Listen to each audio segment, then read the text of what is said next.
Another year of MLB The Show, and we're talking about 18 finally. It's here. We got Nick Livingston, Lance Leahy. We're ready, boys. Let's go. We are ready. Today we're covering a lot of interesting stuff. We're going to get into the weeds, and we're going to get interesting nuggets of information about hitting, gameplay, AI, a new legend, and we're going to break down the trailer you just watched for all the little details. And one other thing, we're going to have some sweepstakes later on. Just need to read a few things to you real quick. Yeah! Probably the most interesting stuff of the stream. Let's go! At 2:50 Pacific time, so in about 50 minutes from right now, listen for the keyword. There's no purchase necessary for the sweepstakes. Woo! Just got to be online at 3 o'clock Pacific time in about an hour to win. Got to be 13 years or older, U.S. resident or D.C. Void where prohibited. Void what? And we're putting the rules right now on theshownation.com and in the Twitch chat, so look for that link. But love rules. First off, love them. That trailer. Oh man. Oh yeah. Great. Call your shot. Call your shot. Let's take a closer look at it, shall we? Let's do it. We're gonna run through real quick. We're gonna look at some stuff. A lot of speculation as to what was in the trailer and what we teased. So we can't tell you everything, but we teased a lot of stuff in there. How many people noticed that the first shot of the trailer is actually Babe Ruth? That was a nice little Easter egg. Literally the first thing you see right there, Babe Ruth. Foreshadowing. Matt, hit us with the next slide. Then we did a real quick bang, bang, bang. Oh no, the words. Yep. And we showed you a bunch of stuff back to back, right? One of them was a new legend, Troy Percival. He averaged 35 saves per year between 96 and 2004. And in the game, he can dial it up, throw some gas. Yeah. So that'll be a fun closer. Next slide, Matt. Lee Smith, third most saves all time. Fastball slider guy, also can dial it up. Gross. Real good closer. Next slide. Road to the show. Ooh. Can't tell you anything, but as you can see in this slide, a couple of big new technical developments here is that we've got clothing, off-the-field clothing being utilized, and there's a lot of heated debate online about whether this is a bus or a plane, and it's actually a Hyperloop. No, this is a bus, but there may be other environments in the game. We'll talk more about that on March 8th. Also, to clarify, this is Road to the Show specific. It's not franchise. Next slide. Okay, yeah, so more Road to the Show stuff we teased later in there. We'll talk more about that on the March 8th stream. A lot of fielding overhauls, the camera changes. Next slide. You know, as usual, we got a nice little new suite of like hairstyles, and the skin is looking real good this year. I don't know exactly the technical stuff, but I've heard the words subsurface scattering. Don't know if we have that, but it sounds cool, so it looks cool. Next slide. Doc Ellis, 121 wins in the 70s. Dude was a staple on the mound. He threw the no-hitter, which if you don't know what that means, go ahead and Google it and educate yourself. It's a legendary story of baseball lore. Yep. Pee Wee Reese, selected to the Hall of Fame in '84, 10-time All-Star, primary character in a popular movie about another person in our game, Jackie Robinson. Yep. Good contact fielding speed guy right here. He'll be fun to play with. Next slide. This is a big one, and they're going to talk more about this later in the stream. So, I don't even know if to say anything. Catcher blocking. You know, little fun stuff about this. You see the paint on the fingernails. Oh, yeah. Sally is always looking fresh and smelling fresh. Little known fact, the ritual in the item in the game, perfume, was based on Salvador Perez's tendency to wear perfume so that the umpires will have a better experience calling the game behind them. That's a true story. Next slide. This is why we do this. You don't learn these things. Nothing goes ignored in our game. We are people of the details. Every little thing matters. You got some situational awareness being shown by Trey here. There's a lot of new stuff like that in the game. They're going to talk more about that in a later stream. Next slide. This is a home run camera bore. Is this just late Oppo power confirmed? I don't know. They'll talk more about that in the gameplay stream. Don Sutton is in the game. All-time great, selected to the Hall of Fame in '98. 7 months strikeouts, 10th most shutouts. Good stamina. Great stamina. Great stamina. Hence Long the career. shutouts. Benito Santiago behind the plate. His rookie card is going to be gross, I think, because in the rookie series, he's basically a 2020 guy, batted 300 that year. 34-game hit streak his rookie year, too. So, and he was an excellent defender all of his career. Defensive great. Yeah. A lot of people were pretty hyped about the face mask. Did not expect that, but, you know, safety first. So I don't know why I was surprised, especially if you're going to be destroying, you know, marketing phrases off the screen, which I'm always a fan of. Going to need a face mask. Careful of the shards. Next slide. We got the judges' chambers. I'll give you 5 seconds to count the number of Ramones in this picture. 5, 4, 3, 2, 1. Next slide. A lot of new crowd updates, though. They'll talk about that on a later stream. And then, of course, we revealed Babe Ruth, the fantasy smoke. What a feel-good moment. I mean, we know you're excited. We were as excited, too, and we couldn't wait to tell you finally. It was awesome. And then we got a couple of more slides that show that we sprinkled a lot of stuff in throughout the trailer that these guys are going to talk about on this stream or later streams. One of them is the post-play emotion has just been amped up, and they're going to talk more about that in a later stream, but we demonstrated a lot of moments for that. Next slide. Legend teams were teased on the thing. They are cool Diamond Dynasty uniforms made with the editor, but they may be teasing a feature to be discussed in detail later.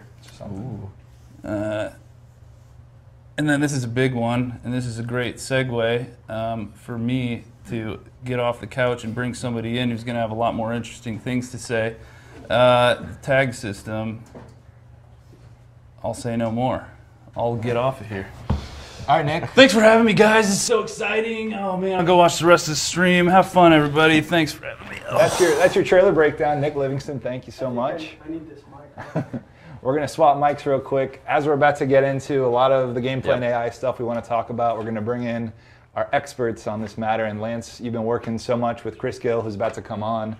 And you know, last year was a big change for us. We took a big step forward with the hitting, the gameplay. We saw ball physics introduced, a lot, very new stuff, a lot of hit variety. And this year, we have a new focus kind of on what's changing with all that. Yeah, so I mean, our primary focus this year with gameplay is all about competitive gameplay, right? 2 players, hashing it out, who's the best, who's the king of the diamond.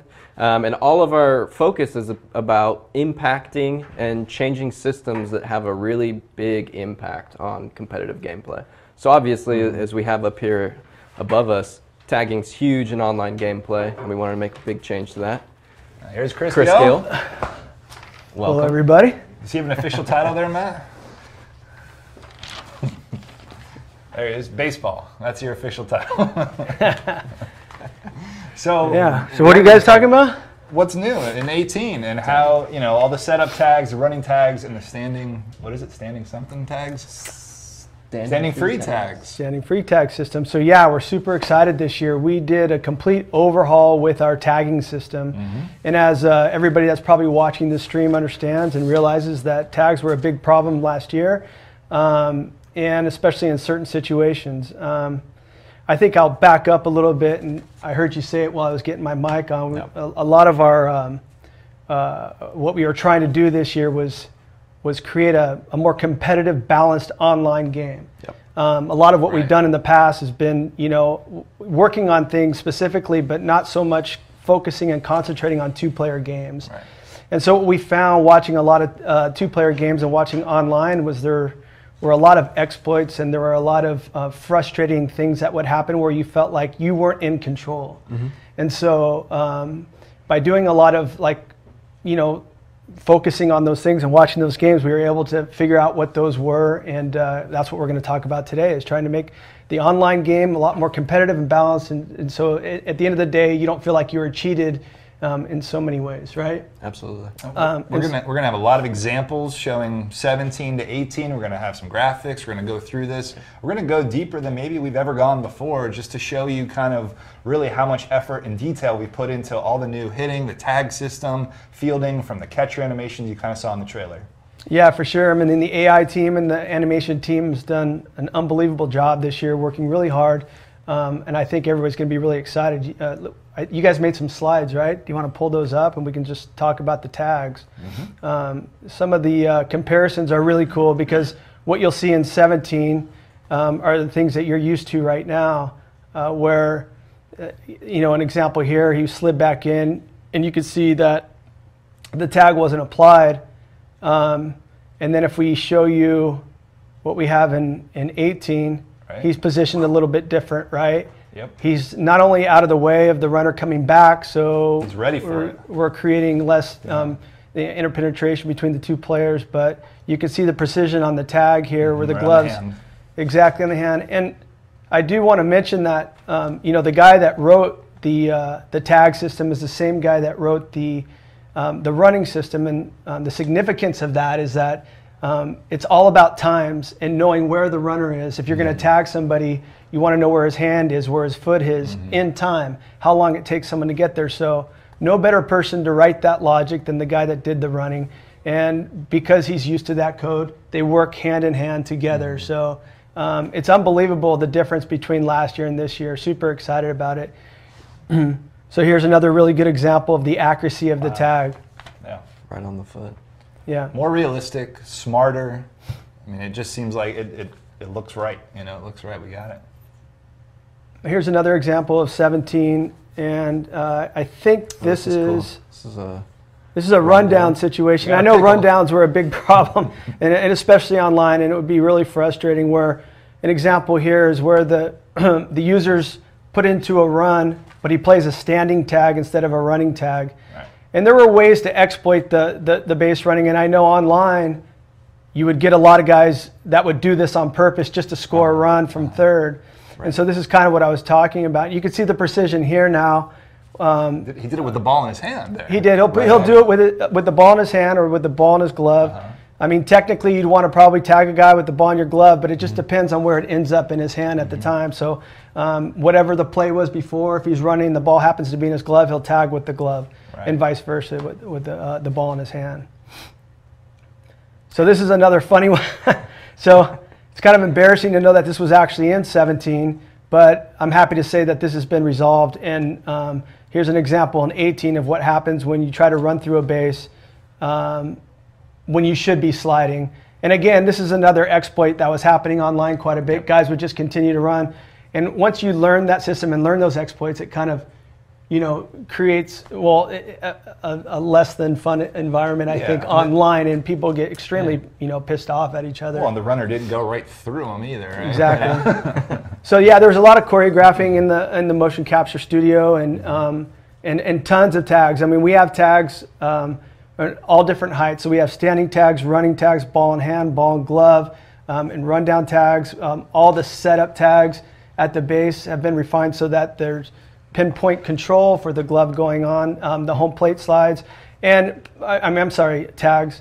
And then one thing I should point out before I forget, because I know a lot of people were upset about the slide into home where the guy's arm was bent, and a lot of times they'd be out just on a bang bang play at the plate where they thought his arm should be extended. Well, that's been fixed too, so we have stretched out arms at home plate. So now it's a good balance between the tags and the runners.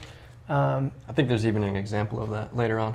Okay, we'll take a look at it. I mean, we're talking about, a few changes, Chris? Dozens of changes or hundreds? What are we talking about here in scope? Yeah, in scope, we're talking about hundreds of animations that were added. Wow. And the logic, I mean, we spent a couple months writing this logic. It was expensive in terms of time, but it's well worth it. And I think that it's appreciated by all of us. I know when we're playing the game. Right. These are things that we're aware of. We always were. But again, we only have so many hours in a day, and we only have so many days that we can work. Right. And we have to pick and choose what we are working on every year to give you guys the best experience. You want to take a look at another one here? Keep going, yeah. So this was 17, so we're showing you a lot of this is a great one. Comparison here. This is a little combo. So this is really cool. So you're going to play this twice, Matt, okay, so that they can see it from this angle. So what you're going to look at here is, Matt, after he rewinds it here, you're going to focus on the third baseman. So he fields the ball, and this is 2017. You could see the inaccuracies at times in 2017 where they would just swing and miss on the tags. And then you could also see there that he didn't branch his throw. Now Now I'll show you what's happening in 2018 on the identical play. So third baseman. The third baseman's fielding the ball, and we'll play this twice. He plays the tag, and he branches seamlessly into a throw to get the double play. And this is exactly what would happen in real life. And unfortunately, last year, these things weren't happening for you, and it was disappointing. And these are things that would, potentially you would lose games on, because when you don't get the outs, they were just extending innings, right? So, maybe you're up 1-0, but that could have been your third out to win the game. The next guy gets to the plate and hits a home run. So these are the things that literally you could win and lose games on. So we took it very seriously, and that was a really cool example. I really like when they use all the new branching that I was going to get into in a little bit. The branching throws, I'll talk more about that too. Great. But that was a good example. What else you got, Matt? Okay, so that's it with the tags. I mean, that was a pretty good overhaul. The next thing we're going to talk about is the catcher efficiency. So again, playing online games, two-player games, more importantly. I mean, when you're playing against the CPU, it's not as big of a deal because there's really no one to get frustrated with, and you can take advantage of the CPU. But when you're playing competitive games online, it needs to be fair and it needs to be balanced. And one of the most frustrating things, I think, for these guys playing online was that they didn't feel like they were in control. So if a catcher blocked the ball and the ball only went 5 feet away from him, the catcher would stand up, use a start transition, run over and use a pickup, go to the throw ready, and then throw. It's very choppy, very choppy. It was choppy, but it also took a lot of time that you don't have. Right, so right. Inherently, the runners knew that when there was a ball in the dirt, they would just take advantage of it. So the guys are just sending guys every time there's a ball in the dirt on plays that in the big leagues, guys would be getting thrown out left and right. I mean, they would never do that. So I think, unfortunately, for some of you that like to take advantage of that, that's not going to happen anymore. So, would you see that kind of stuff against the AI? Or yeah, is this more absolutely. online too? Yeah. No, absolutely. All this stuff is in one-player game, two-player game. But I guess my point is that it gets exploited in the two-player games. Right. Right. And so online games, our focus was we were so driven to try to make the online experience more fun and more balanced and more competitive for both players, so that at the end of the game you really couldn't blame the game for you losing, that it came down to what you did, right? Yep. And so what we did with the catcher was we went into motion capture. We got, again, hundreds of animations from the catcher blocking, and if you were to draw like a line to your right and left, maybe even a little bit further back, like 135 degrees, we got from the blocking position start transitions to run in all those directions. We got pickups in every one of those directions from every distance the ball could get away from the catcher. That's awesome. Yeah, and then from those catch poses, we got throws to be even more efficient. So now when the catcher gets out of his block ball pose, he seamlessly goes to wherever the ball is around him, and we'll have the appropriate pickup and branching throw to get a guy out. And what's even more cool is he knows how much time he has, right? So say, for example, you strike out on a ball in the dirt and the play's at first, and he has plenty of time to throw, like a guy with like maybe a 28 running speed. Right. Sure. He's going to take his time and throw to first. He's not going to rush his throw like he would in some of these examples you see of him throwing guys out. Right. So go ahead and show some of the slides, and we can talk a little bit more about each one. But this was what happened in 2017. You can see the catcher, we just made him miss that ball, pass ball. He comes up to throw, and you see how much time it takes for him to pick up the ball and lob the throw, because the first baseman's actually not there ready to make the catch. So he had to take something off the throw. Go ahead and show 2018. And you can see the efficiency of the catcher. Look at how far away the runner is from the bag, too. Still able to get back. And still able to get back, yeah. It's a little dark in the back. I hope it's not as dark for you guys. But the ball's in the dirt. I think we zoom in, but it's hard for me to see. There we go. So you see the catcher. If you can back it up, Matt, a little bit to the beginning. That's good right there. He blocks the ball. He goes into one of the new poses I was talking about to pick up, and he uses a new branching throw. First baseman's ready. It's quick. Bang, bang, bang. And you see, again, the tag right on the arm. Tag. So all those things we worked on, you're seeing in one play right there. And that's not only additional logic, but tons of animations, right? That we link together in all these different situations. There's 2017. I'm going to have you play that again, Matt. So this is exactly what you guys take advantage of in two-player games. Absolutely. Okay. This is one of the most common things. And you can see here how long the runner on first, play it one more time, Matt. The runner on first didn't even go right away, and you can see he's still safe. And I want to also add that catcher is not a user catcher. That was the CPU running and throwing. And now you can see how quickly they respond, right? Play that one more time. Watch how fast the catcher comes out of his crouch. Uses a new pickup.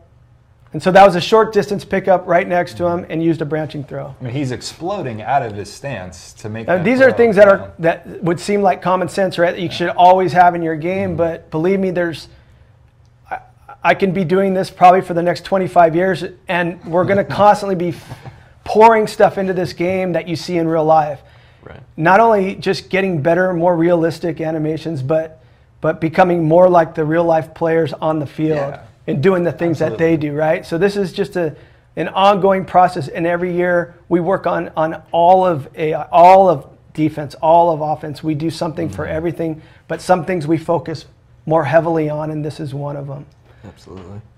So this is 2017 again. I hope you guys see the show 17 up there and not think it's this year's game. And here's the 18 version of the same play. From his knees. Yeah, from his knees. Yeah. So the catcher efficiency is huge. And not only will he, be better on block balls and balls in the dirt with runners, trying to advance bases, but even especially coming home. So on wild pitches, he's more efficient getting to the ball and the pitcher covering home plate. Are we still on the same thing? Yes, it's catches. Yeah, Okay. these are just these ones now are just clips from 18. Okay, cool. So these are all MLB. So this is just like more catcher efficiency. You can see he's not shooting out of a can. He's actually coming out of his crouch at the real time. Throwing off the mask. Using a new pickup. Urgent throw. Yeah. Right. He's And some of these, it's not like you never would have saw these things in 17. Some of the stuff you would have seen. It's not like we reinvented the wheel, but it's way more efficient. And we got tons new branching throws and catches to facilitate all situations now. So you shouldn't run into any of those situations that frustrate you so much. Here's a really good, I think this is the slide. Yep. Even though he's out here, we're showing the tag, but you can see his arm straightened out. And another super precise tag right on the hand. Exactly, yeah. Yeah, so this whole system's been rehauled again, and super excited about that. What's the next one, Matt? That's it for catchers. All right, cool. So far we've talked about tagging, animations, and all the branching when we're in the field or on third base or on first base. Now we're talking about catcher, pitcher. And pitchers also have some more urgency this year too, not only the catchers. Yeah, so along with everything I just talked about, it was very frustrating when you would hit a little dribbler out in front of the plate and the pitcher had priority on that ball, only for him to get to that ball and plant, make like a two-step plant before he threw to first, and the guy beats the throw out to first base. Right. And yeah, that's extremely frustrating. Not only did we get more, we got more throws, but we got a pitcher-specific pickup that makes sense based on where that ball is located, to the left side, the right side, whether the pitcher's left-handed or right-handed. And from where and for where he picks that ball up, there's no clapping the glove to throw. There's no extra step on the momentum that's taking him. He plants on that right foot and throws, or left foot and throws. And I think over time you'll notice a huge difference with the pitcher efficiency. And again, like I said, with the catcher, with 2 strikes when he drops it, if the guy's slow, he has time, he'll take his time. And that's what I really love about the system, is that it knows the runners. We know who's running. And you can see by the way that the guy, how he chooses his throw type, it makes perfect sense. And we don't want guys hurrying their throws when they got plenty of time to throw to first and vice versa. So some examples of that. MLB show 17 here. Pitcher going to cover. So go back to the beginning and pause this. So as far as pitcher efficiency goes, so we just talked about him fielding. This one is another one that took quite a bit of time in the motion capture studio and choreographing and making sure we had everything right. We'll show you some examples of 2017 and 2018. And what's really cool about this is that for left-handed pitchers and right-handed pitchers, because it matters when they get to the plate because they're tagging the opposite direction, they have to set up a little bit different. So for both, we have setups in all directions where the ball could ricochet off the catcher, all the way behind the home plate, all the way around. So the way that the pitcher reacts, gets to home plate, sets up, is going to be completely different. So we're focused on the pitcher's movements here. Yeah, so the pitcher right now, you can see he's set up with his back turn, which doesn't make a lot of sense. And in 2018, you'll see how he sets up, facing wherever the ball, and right now you can see the catcher. And I know, go ahead and pause it real quick. So the catcher used that slide to go field the ball. And just so everybody understands, I've heard a lot of people complain about, oh, he's using that slide. It's all about being efficient though. And so what we did with the slide, we didn't have as many throws from the slide. We got more throws that will create more efficiency. He won't always slide. It depends on how far away from home plate it is. When it's a lot closer than that, he'll use the pickups. And also if it's ricocheted even further, where you can use a pickup and get a stronger throw to like second base or third base if he needs to. But just so everybody understands, it is a very efficient way for a catcher to field a ball and to get the ball back to home plate. But you can see how quickly he did that, and back it up a little bit, and you can see how early the pitcher when the pitcher gets the plate, stop it. So stop. So the way that pitcher caught the ball, we have 3 different timings on the pitcher catching the ball. So he can catch it early like that. So you can see he caught that ball on the run. So he caught it on the run, and he's going to set up to make a tag. We have a we have a catch a little bit later than that, and then we have one when he's already set up. So we had, for right-handers and left-handers, we had to do different catches from different distances because that catcher might be throwing the ball early. And if he had to wait for you, he would have stood up and got in that throw-ready pose. He would have had to wait for you. In the meantime, the runner just slid in safe. So now we can quickly throw to that pitcher wherever he's at on his way to the plate. Nice. And then those are all new tags for the pitcher as well. So all of these improvements are going to just lead to a better, experience, a better field. The execution when you're trying to make a play, we're going to have more animations that are going to take over and kind of help you get exactly what you think you should be getting. You want that rush home. Well, these are the things that were super frustrating. You played online, and this guy scores from third every single time because the catcher can't throw the ball because the pitcher's not ready to catch it, right? And or the catcher can't get up fast enough to go pick up the ball. And again, it just extends innings, and it allows the guy you're playing against to have another at bat and do something, score another run or whatever. So, yeah, all these things are super important. We understand that. This is just another cool slow motion shot of the same thing. If I remember right, this is a pretty. You see how quickly he can catch and throw. Oh yeah, right on the right hand. On the hand that he tried to touch. The hand was coming down to hit the home plate, and perfect. Yeah, Ullman did a great job with these. I mean, a lot of work, but it's well worth it. Very cool. Yeah, for sure. And is this another one? This is from 18, it looks like. Okay. So this is an example of the pitcher. So I know left-handed pitchers had a hard time last year, and I heard that a lot online as far as fielding ground balls to the left side. So like these little dribblers like that. So I think that's why we put together this example to show a left-handed pitcher. Spin and throw. Yeah, you can see how quickly he got to the ball and threw it. So this is 18 we're looking at right here. Yep. Another one from 18. Right-handed. Yeah, same thing, just right. Right-handed pitcher. Same thing, same spot with the right-handed pitcher. Yep. Yeah, fielding a spot, super important, right? Especially online, because a lot of guys have a hard time making solid contact with pitchers throwing balls all the time. It gets difficult. And these guys, you're battling guys, but a lot of times you'll swing, full swing dribblers that are almost like bunts.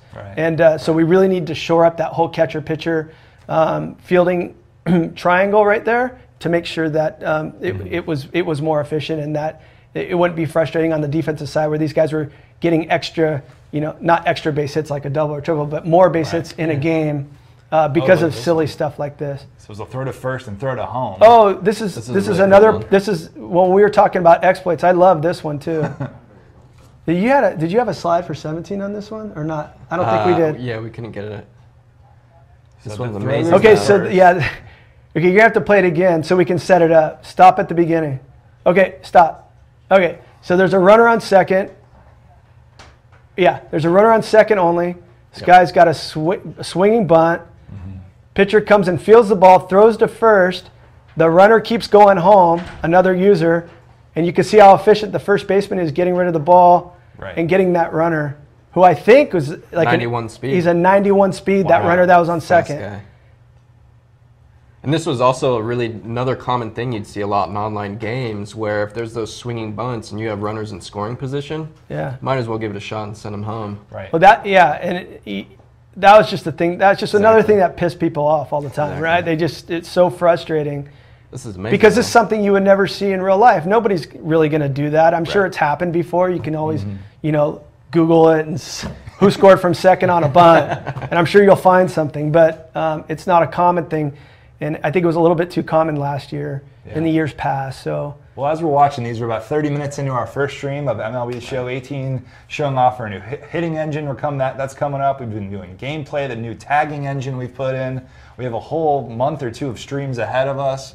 We got sweepstakes. We got all sorts of fun things to give you guys, and we have a new legend coming up in a little bit too. This is Chris Gill, Lance Leahy. If you're just joining us here on Twitch, and if you're watching on the archive, glad you're catching up with us. Did you just call me a legend? No. Oh. We're revealing a legend. We're revealing a legend. They said more legends coming in. We'll have a lot. We'll have a few. I'll take it. So we're still looking at the efficiency that we've added. Looks like we have a pop-up here situation. So runner on third. Oh, this is cool. Yeah. Yeah, this is something Lance was telling me happens online all the time. So you can see like on these little bloopers where a normal Major League Baseball player or runner that's on third base wouldn't try to take advantage of unless he's extremely fast, I guess at times depending on the game situation. This is just showing you how quickly he gets rid of the ball and is able to get that guy going home. Not taking those extra steps, not taking time patting the glove or just turning, planting, and throwing. And of course that can be all kinds of throws, right? Depending on how he's making that catch. Here's another great one. Urgency. So urgency in the field, So pause this real quick. So I think, so we just grabbed this example. So this is kind of shifting the subject a little bit, but it does pertain to efficiency. So in our game, most of what we've done to determine whether we should throw quickly or not comes in our throws. One thing we're doing different this year is we're looking at the catch type. So if the batter is a really fast, so when you're playing shortstop, middle infield, mostly shortstop because of how far back he is and how long it takes to throw across the diamond. If Hamilton's hitting and I'm playing short, not only am I going to probably cheat up a little bit in case he doesn't hit a really hard ground ball, right? I'm going to lose a little bit of coverage left and right, but I have to cheat up because I know that if I don't catch and throw quickly, I have no chance of throwing him out at first base. So there's two things I'm thinking of before he even walks up to the plate. One is cheating up. The other one is I'm charging everything I possibly can charge unless he just smokes one at me. Right? And so that's what we did in our game. It's very frustrating as a user to get sucked into a setup catch when you're pushing the stick forward and you're expecting a ground ball charging catch with a quick throw, and he waits on it. And then all of a sudden the game just takes you and sucks you into this setup catch. And the guy beats it out. Extremely frustrating. So that's one of the main reasons why we looked at this, not only because it's more realistic, but how frustrating it was to have runners beating out hits. And so it's kind of like the last part of, last year we did a really good job, I think, of being more efficient with our throws. And now we're bringing the catch system into it. So now your game's going to know, you'll see on the exact same hit, if I have like a Molina running down the line, he might set up and make a throw to first as opposed to charging that ball Right. and playing a charging catch and throw when Hamilton's running down the line. Right. Because we know who's hitting and we know how fast they can run, just like a real life major league player does. And of course, it's going to be more risky, right? Because those are more difficult type plays. If I'm fielding a ball on the run, whether it's bare hand or glove side, it's a more difficult play. So there will be more risk of dropping that ball, of potentially missing that ball. Just like in real life, if Hamilton's batting and he's running, I have a higher risk of, because I got to be really quick of missing that ball. You know you got to hurry. So yeah, so it's pretty much the exact same thing. And so this is kind of an example of that he's just charging on the run. It's a little different because he's moving like at 45 degrees, but it works moving forward, 45 left and right. Do you need to have a math degree to play this game? Is this a 45-degree angle versus a 30-degree angle? No, just if you're going forward, man. Trust me, I don't have any kind of degree like that. So I get it. All right. So what other kind of examples do we have as far as fielding? Was this the last one, Matt? Yeah. Okay, so this is the last one of fielding. So we just looked at tagging, the new tagging engine, really. All the new rewrites, hundreds of animations from in the field when you're tagging a player at third base, the catcher that plays at home, the pitcher rushing to cover a ball at home plate and cover. And then we just saw here some other charges and other things where you're not just going to wait back on the ball to come to you. Yeah. You got to hurry and try to throw to first quickly. Yeah, and so those are some of the main things I want to talk about. But you understand that the whole game is like that. So everything we did in fielding, whether it's the outfielders catching a routine fly ball and a guy tagging it for third, fielders, whatever, the second baseman going in the hole to make a play, back at first, double plays, all of this stuff applies. So we have more catches, more throws that we've added to the system so that not only is it more efficient, it's a lot prettier as well. And we have multiple branch points where we added multiple throws for all those branch points in our catches. So we just continue to grow our throwing library and our catch library so that each year you guys get a new experience. And of course, we're going to keep around, all the stuff that's already good. We're not going to break that, but we are going to add to it. So smoother, more realistic, fewer exploits online especially. Yeah, for sure. That's what you should expect in MLB The Show 18 compared to what you had last year in 17. Who's ready to talk about some hitting engine? Let's do it. All right, Lance. So you can see here, actually it's over here. These are the sort of big things that we focused on with the hitting engine this year. And these were based on a lot of the feedback that we saw from the community. Not only just from the community at large playing 17, but also a lot of the valuable resources we got with the closed alpha and all the great feedback and data we got from there. So we worked a lot on opposite field power. That's kind of why Nick was joking earlier about just late, still great. We focused a lot on the timing window. And that has a lot to do with being able to pull balls fair, keep them fair, right? We did a lot of balancing and tweaking to contact and power swings, and a lot of that has to do with, like we've been talking about the whole time, it's about competitive gameplay. And sometimes, especially online, when you get a guy into a two-strike count, he's just sitting there fouling everything off with contact swings, so there's been a lot of balancing in that to make those at-bats. If he's fouling pitches off, he's putting the PCI on it, and he has good timing kind of thing. We've made a lot of changes to the swing analysis, which we'll get into. We'll cover plate coverage indicator actually next. And then obviously, as we've been talking, there's a lot of online specific changes to hitting that are very specific to two-player games. And then we've had a whole new slew of changes and upgrades to our physics system. Cool. Before we go on, can I get a time check from the guys here? What time is it? 2:40. All right, so at about 2:50, so what, 10 more minutes or so, we're going to do the sweepstakes. We're going to give you a keyword. You put it in the chat once. So we'll announce that in about 10 minutes. We got some games to give away, stubs, and some packs. It'll be fun. All right, let's move on. PCI slides, I think, Matt?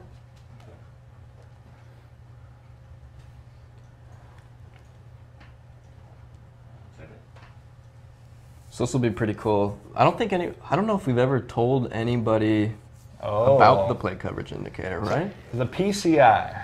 I don't think so, but here you go. Everybody sees it now, so good luck. So this is basically just a visual representation of the PCI, right? When you're using zone batting, it's that yellow thing you're trying to move around and put on the ball, right? And the cool thing is, if you look at the PCI and you kind of split it up vertically, it's broken into hit types, right? So in the middle band, there's a lot of line drives. In the bands above and below, so as you start to go down, you start to get hard grounders, easy grounders, and then when your PCI is really far off the ball, it's a lot of choppers. Going up, there's various degrees of high fly, eventually leading into pop-ups, right? And why we have those little dashed lines in between each hit type is that there's some overlap, right? A line drive, something right on the line of medium fly and line drive isn't necessarily always a line drive. It isn't necessarily always a medium fly. There's a lot of sort of attribute math going on in there, and based on your timing and where you put the PCI, it results in a lot of the hit varieties that we have. So it's not just linear, right? It's not just, oh, always right here is always a fly ball. Always right here is always a line drive. Yeah, and I would also say don't get caught up too much in the actual words high fly, medium fly. They don't mean exactly what they say there, meaning that each one of those can be, besides hard grounder and below, line drive, medium fly, high fly, those can all be home runs. Exactly. Right? So that's actually what we're going to get into next. So that's just basically the breakdown of the PCI. And next we're going to show 3 PCIs, all side by side. And so on the very far side here, we have a hitter with weak power, a hitter with average power, and a hitter with a lot of power. Power. Exactly, power. So you can see here, especially with the power hitter, a medium fly is actually, for a really strong guy with a lot of power, is just as good as a line drive. Exactly. Because like Gil was saying, a lot of those balls will just end up carrying out just due to how strong they are. How strong they are, yeah. Exactly. And then when you look at an average guy, a medium fly is not going to be a great hit for those guys typically. And then with a guy with not a lot of power, you're really just looking to try and put the PCI right on the ball and try and pepper line drives around. Yeah, and I think when I watch a lot of streamers playing, I see a lot of frustration when they do the exact same thing with one guy, with another guy, but you really got to look at the player, because that's going to be a huge impact on the result. Exactly. So now as Matt layers on the next changes here, you'll see how this you can now start to see some really interesting differences between these guys. So with a super strong guy, even a high fly can be a good hit sometimes, right? Everybody's seen it. A guy like Judge will not get the best swing on a ball, but it might carry out anyways for a home run. For average power guys, still medium fly balls are pretty good hits. Obviously, hard grounders are always pretty good hits because it sort of puts a lot of pressure on the defense, like Gil was talking about, especially if these guys are fast. So we're just talking about when we're highlighting these areas, is if the ball lands in this part of your PCI if you're using zone hitting. So if it's right down the middle, just a little above, just a little below, we're saying that the results can vary, especially depending on the type of player you have. Exactly. So still here, we're looking, everything's really good here, right? It's all greens. It's all, these are going to be the things that are going to get you on base, drive in runners, hit extra bases. And now we'll layer on some of the weaker parts here. So obviously, everybody here, easy grounders. These are your PCI's way over the ball. These are really sort of like Gil was talking about earlier, swinging bunts, dribblers, not great hits. You're typically not going to reach base on these. You see a lot of this in online games. At least when I'm playing. In 7. Or I'm hitting. Right. Yeah. And now you can also see, so for a guy with not a lot of power, a medium fly is not a great hit for him. A lot of weak flyouts for a guy like that. And then for a guy with average power, high fly is not a great hit type for him, obviously. And then our final sort of layer on here is you'll see a high fly for a weak power hitter, obviously not a great hit type. These are really sort of towering fly balls. Sometimes they barely leave the infield. Just not a great hit, right? So with weak hitters, you're really looking for line drives, squaring that PCI up as best as possible. An average guy gives you a little bit of leeway, but still you're looking to line it up, try and drive the ball. But with a power hitter, you actually have quite a bit of leeway, especially on the upper end of the hit types, right? Fly balls for power hitters can be really good hits. Yeah, for sure. Yeah, especially when you got a runner on third and less than 2 outs. Absolutely. Drive them in, bring the second fly. So that's the plate coverage indicator, again, when you're using zone hitting in MLB The Show. A lot of you guys have been using it for a while now. Right, and we're showing you this because as some of you have seen in some of our trailers and as some of you that participated in the closed alpha, we had a dynamic PCI option. People were wondering what those different things meant. So if we can cut into the game here, Matt. So we're looking at MLB The Show 18 here. Do you need me to do anything with the widgets? Yeah, I can give you the widget control. We'll be good for now, though. Okay. So here we have, let's see who we have it back here. So we have widgets set up. The pitcher's always going to throw a fastball down the middle, and we're going to sort of go through all of the various hitter types: a weak power guy, an average power guy, a high power guy. Some developer tools we call exactly. widgets. Yeah. So this is Max Stassi. Not great power, right? Not even really exceptional contact. And you can see that represented by the PCI that he gets. There's just a thin little border on the bottom, and that's indicating, just as a reminder to you, hey, this guy doesn't have a lot of power. Probably want to look to square up the ball a lot. Right. So we'll show you with some good timing here what it looks like with a weak hitter. So I sat back a little bit on that. And I think you probably want to talk about a little bit how we sort of shook up the lines there, right? Well, yeah, because I just think it was misinterpreted what we put out there last year with the just lates. And I know you guys say just late is great or whatever that saying is. And I understand why. So what we tried to do this year was just make sure that based on the pitch location and the timing of the swing, and which we'll show you with the animated feedback, it'll make more sense, that we've kind of opened up that range. So good contact actually will spread out a little bit further. It won't just be straight up the middle on a pitch right down the middle with perfect timing. That expands into the gaps from left center all the way to right center. Right. So, and then just past that, you'll get the just late and just early, and then foul balls will be late and early. Exactly. But those can be good results too. I mean, we saw Lance's first hit was a just late, but it was a good result. Exactly, and that's this is the perfect example, right? When the pitch is right down the middle, you have the whole field to work with. Yeah. And actually right here, as I followed up with a better timing swing that was rated good, the hit velocity was actually higher on this one than just late. And that's been a lot of the tuning we've done with hit velocity. So when you're later, possibly less velocity. We're going to get into those examples. Yeah. So here, I'll try and go to the pull side a little bit. Is that our weak power guy? Even weak power guys can hit home runs. Yeah, I mean, he probably had a few home runs last year. I don't know. And this is great. So right now, this is getting into what we were talking about with the timing window and pull hitting and velocity tuning, right? So we're just early, and it was right down the line. So depending on wind or in a different stadium, that could have hooked foul, no doubt. They're sort of borderline. But it ended up being a home run right in the middle of the PCI and the highest exit velocity that we've seen so far. 96 miles per hour. You see the hit speed there. Off. So here, I'll try and put one right back up the middle again. A little bit later that time. Let's see what the exit velocity says. I think my timing was still probably good. Pretty decent exit velocity, trying to push it into the gap. And again, these pitches down the middle, it's going to spread that cone out. So your timing's going to be much more, we're going to be much more lenient on what we give you as far as good goes. So now let's go to an average guy. If you want to bring up the widgets here and put in, let's put in Reddick. I think he's the next batter. Okay, go ahead. So now this is Reddick, and we'll show his attributes here. So much better contact. Work in progress attributes. Absolutely. Attributes are work in progress. Don't get hung up on them. 10:50. All right, sorry, it's time to do the sweepstakes, 2:50 Pacific time. So we're going to do the sweepstakes here. So get ready to put in the keyword. Let me just read the rules one more time. We're going to give away 2 digital deluxe editions of MLB The Show 18, 2 vouchers for 67,500 stubs, and a bunch of standard packs, 6 in all. And you get, if you win one of these, you get 10 standard packs. So we're going to give away 6 of those. So real quick, the rules: no purchase necessary for the sweepstakes. We're going to announce the keyword right now, so get ready to put it in the chat just once.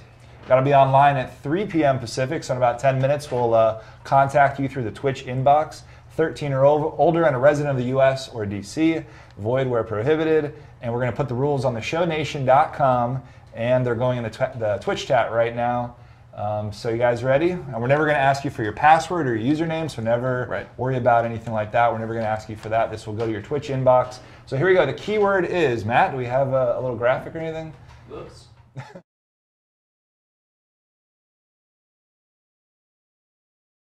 No, B as in boy, A as in apple, M as in Mary, B as in boy, I as in I, N as in Nancy, and O. So Bambino, one word, put it in. Put it in the Twitch chat only, just once, and around 3 o'clock we'll send out, if you're a winner, look in your Twitch inbox. There you go, I see it being spelled correctly. There it is, okay. All right, just need to put it in once. So back to the hitting. Yeah, so now we've got an average power guy, right? 56 power currently in the current build. So not great, but not bad. And now you can see his PCI. He's actually got a border across the whole thing. And this is just a reminder to you that, hey, this guy's actually got some power. So like the diagrams that we looked at earlier, there's a little bit more leeway up and down with a guy like this for decent hits. So we'll stay on that. It's going to be probably good timing, is my guess. I tried to sit back on it a little bit.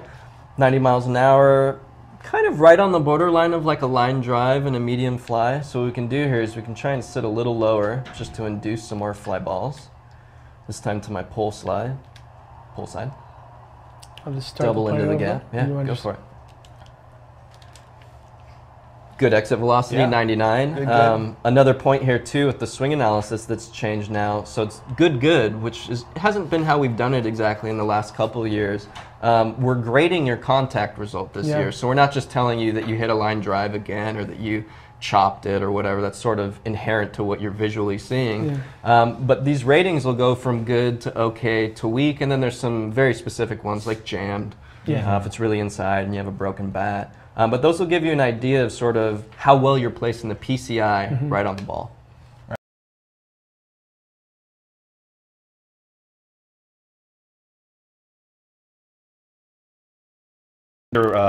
High fly balls weren't flying as far as they should, basically. So we had some problems with that, and what I did was adjusted how we figure our air density, and so now we are using the real equations, and amazingly everything lines up very well, and that sort of sets up this next video when Judge came in to my office and I did a little demo for him. I just thought it was super cool. So like we have, we get information, just like it's public information. I'm sure you guys have seen on certain websites or whatever, like on certain hits, like the exit velocity, the angle off the bat, with the air density, the pitch, the altitude of the stadium. All of those factors go into a ball traveling in any given one stadium, right? And I just thought it was super exciting. One day Jeff comes into my office and he goes, "Hey, you want to see something cool?" And I'm like, "Of course." I love when Jeff says that. So I walk in there and he shows me a hit, a home run in a stadium on, I don't know, some video that was on whatever. He had some video up of a real life home run. And he goes, "Here, now I'm going to show you something cool." And he shows the game, our game, and he shows the identical hit in the identical stadium. It looks exactly the same. I'm like, "How'd you do that?" It was amazing. Well, the interesting thing is we can just take the numbers that you might see on TV, the angle that it took off, the angle of incline, and the speed off the bat. And if you put the same pitch with the same hitter and put those numbers into our game, the ball lands pretty close to where it would in real life. And that's not something that happened last year. It's a big improvement. Yeah, huge. You guys want to show that show the video. That little video? So here's the cool video that Steve. So this is an interesting one here.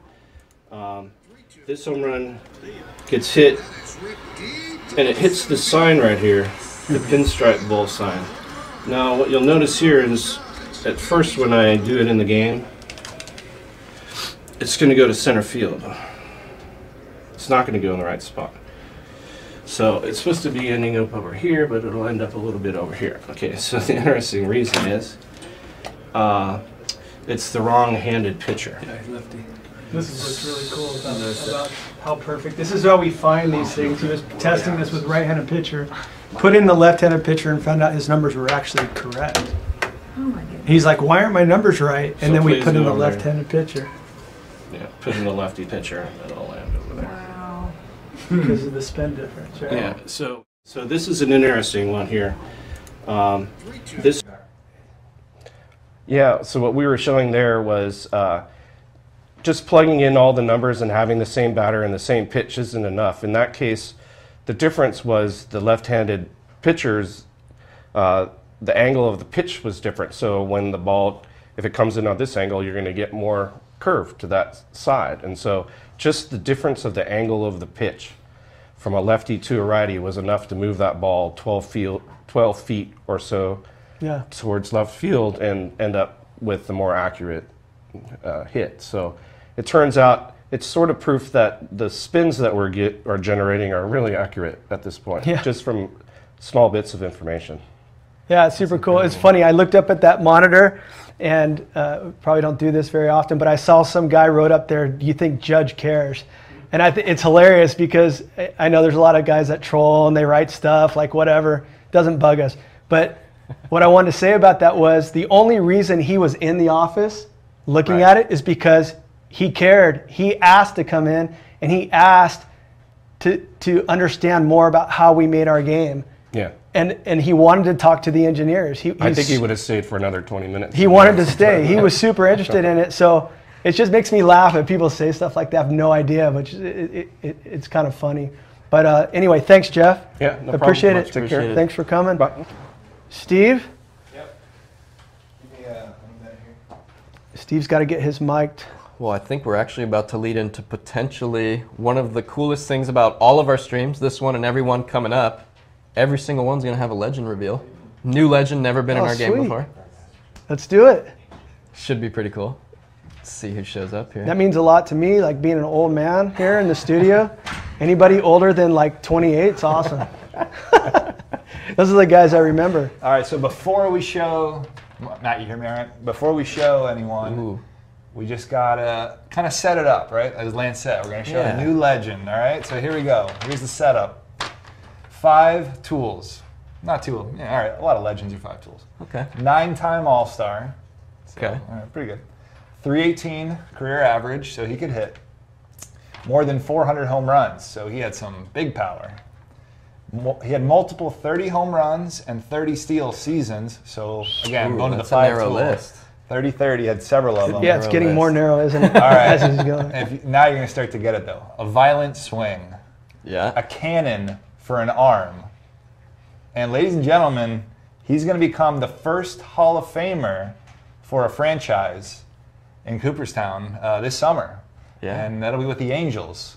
So we want to introduce to you our newest legend in MLB The Show 18.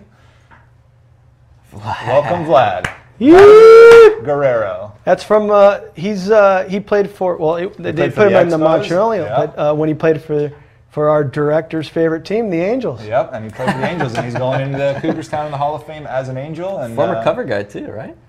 He was. We have, I think, 2 posters of him up here somewhere, like on the wall of fame. So you saw in the trailer, obviously the Babe and a bunch of the other legends we've seen. Vlad's also one of the new ones, and we have more to come. We're really excited to tell you about, just like today with Vlad. Yeah. So every stream, like Lance mentioned, we'll try to show you something new, and that'll include next week's stream too.